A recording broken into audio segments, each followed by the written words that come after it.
Well, Mark and Greg, following some new tips, Thurston County Sheriff John Snaza tells us that his deputies have taken someone into custody, but at this point, they have not found any evidence tying that person to Nancy Moyer's disappearance. Investigators were looking for that kind of evidence out here at this property all day today.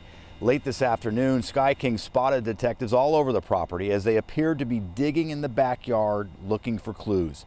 All the sheriff would tell us is that his deputies were here today following up on leads and some, quote, good tips, but he said they have not found anything. What prompted these new leads is not clear, but when the case approached the 10-year mark, a podcast and cable documentary gave it renewed attention, both nationally and locally.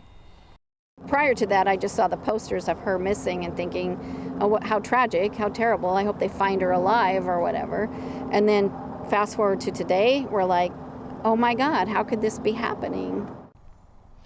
I spoke with the producer of that podcast that thoroughly re-examined this case earlier this year, and he said it would sure be nice if his coverage helped solve the case. But at this point, the sheriff says this case is not closed, and they'll be back here again tomorrow looking for clues and evidence. Live in Rochester, Drew Mickelson, King 5 News. Drew, thank you. Let's walk you back through this case to March 6th of 2009.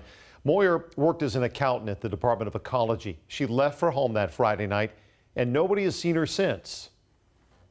Thurston County Sheriff's Office first got word when Moyer's estranged husband came to drop off their girls that Monday and found the front door open, the TV on, and a glass of wine on the coffee table.